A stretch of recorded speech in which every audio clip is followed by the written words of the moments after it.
Islamic story. Mohammad साहब ने कहा है कि रहम दिल्ली ईमान की निशानी है, जिसमें रहम नहीं उसमें ईमान नहीं।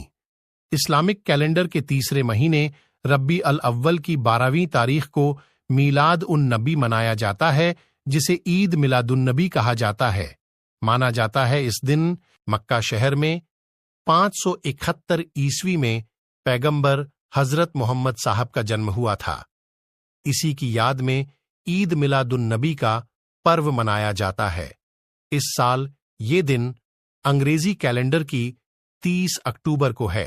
साल भर में 3 ईद अरबी शब्द है। उर्दू और फारसी में भी इसका उपयोग होता है। ईद का हिंदी अर्थ पर्व या त्योहार है।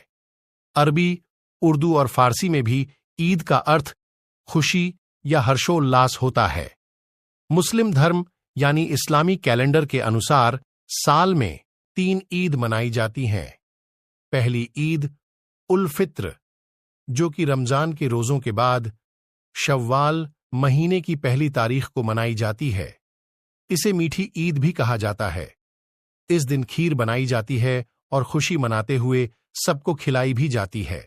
इसके बाद इस्लामी कैलेंडर के आखिरी महीने की 10वीं तारीख को ईद उल अजहा मनाया जाता है।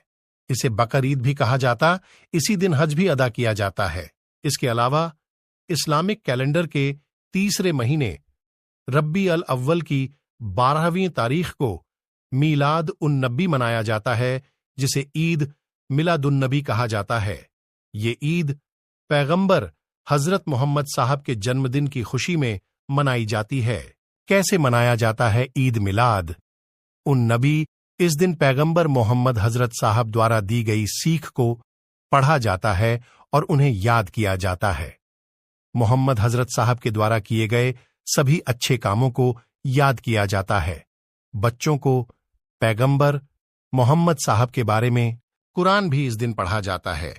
इसके अलावा लोग मक्का, मदीना और दरगाहों पर जाते हैं। ऐसा कहा जाता है कि इस दिन को नियम से निभाने से लोग अल्लाह के और करीब जाते हैं।